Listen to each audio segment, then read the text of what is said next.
Hello दोस्तों, आज मैं आप लोगों के साथ 2016 में रिलीज़ हुई एक बॉलीवुड मूवी एक्सप्लेन करने जा रहा हूँ जिसका नाम है लाल रंग। इस फिल्म में रणदीप हुड्डा, पिया बाजपेयी और अक्षय ओबराय मेन रोल में हैं। फिल्म के स्टार्ट में हमें दिल्ली के एक हॉस्पिटल की इमरजेंसी वार्ड दिखाई जाती है, जहाँ एक आदमी जिसका नाम राजेश होता है वो ब्लड सैंपल देने आया होता है ताकि वो ब्लड बैंक से ब्लड ले सके। वहाँ उसकी मुलाकात एक आदमी से होती है जिसे वो पहले से जानता है। वो आदमी राजेश को कहता है कि वो उसके लिए ब्लड का इंतज़ाम कर देगा, पर राजेश उसे मना कर देता है। फिर वो आदमी वहाँ से चला जाता है। हॉस्पिटल में ब्लड डोनेट करते समय राजेश को अपना पुराना समय याद आने लगता है, जब वो मेडिकल कॉलेज से डिप्लोमा कर रहा था। वहाँ उसकी मुलाकात पूनम से होती है, जो उसी कॉलेज में एडमिशन ले रही होती है। कुछ समय बाद वहाँ शंकर यानी कि रणदीप हुड्डा की एंट्री होती है और वो कॉलेज के सीनियर स्टाफ मेंबर को रिश्वत देके रिज़ल्ट निकलवा रहा होता है। वहाँ शंकर बड़ी चालाकी से एक स्टाफ मेंबर से मीठी मीठी बातें करके एडमिशन का रिज़ल्ट ले लेता है। इसके बाद शंकर राजेश से मिलता है और उसे कॉलेज में एडमिशन के बदले पैसे मांगता है, पर राजेश उसकी बातों में नहीं आता। फिर शंकर वहाँ से चला जाता है। कुछ समय बाद एडमिशन की लिस्ट लगती है और पूनम और राजेश दोनों की मेडिकल कॉलेज में एडमिशन हो जाती है। रिज़ल्ट आने के बाद शंकर फिर राजेश से मिलता है और उसे अपनी बाइक पर घुमाने के लिए ले जाता है। इस तरह दोनों में दोस्ती हो जाती है। अगले दिन कॉलेज का एक स्टाफ मेंबर पूनम और राजेश को काम के बारे में बता रहा होता है और तब वहाँ शंकर भी आ जाता है। स्टाफ मेंबर और शंकर एक दूसरे को बड़े अच्छे से जानते हैं, क्योंकि ये वही स्टाफ मेंबर होता है जिसे शंकर मूवी की स्टार्ट में रिश्वत देता है। रात में शंकर राजेश के सामने दो लोगों से पैसे लेकर उन्हें ब्लड देता है। उससे राजेश को शक होता है कि यहाँ कुछ तो इलीगल काम हो रहा है। उसके बाद शंकर राजेश को अपने साथ एक पुराने मकान में ले जाता है, जहाँ वो दोनों कुछ आदमियों से इलीगली ब्लड डोनेट करवाते हैं। फिर शंकर उन दोनों आदमियों को कुछ पैसे देकर उन्हें भेज देता है। वो राजेश को भी कुछ पैसे देता है, क्योंकि उसने भी शंकर की इस काम में मदद की होती है।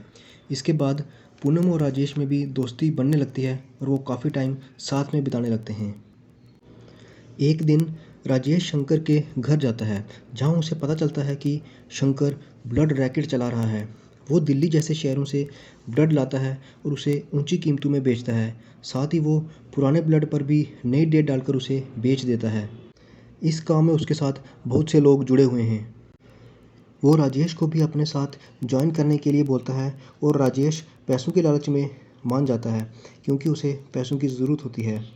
शंकर उसे एक जगह ब्लड सप्लाई करके वहाँ से पैसे लाने के लिए भेज देता है। उसके बाद वो और शंकर रात में पार्टी करते हैं।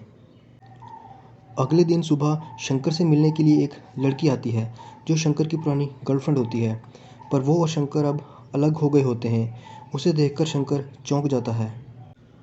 नेक्स्ट डे दिखाया जाता है कि जिन दो आदमियों का शंकर ने ब्लड निकाला था, उनमें से एक आदमी मर गया है और दूसरे से पुलिस पूछताछ कर रही होती है। शंकर और राजेश प्लान बनाते हैं कि वो दोनों कुछ दिनों के लिए अंडरग्राउंड हो जाएंगे। कुछ दिनों बाद शहर में डेंगू फैल जाता है।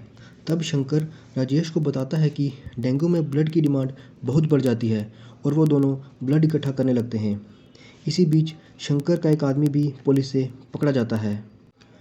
शंकर की पुरानी गर्लफ्रेंड उससे मिलने आती है। वो उसे बताती है कि उसकी शादी होने वाली है। इससे शंकर पूरी तरह टूट जाता है। दरअसल वो और शंकर आज भी एक दूसरे को बहुत प्यार करते हैं, पर शंकर की गर्लफ्रेंड के घर वालों को शंकर पसंद नहीं होता।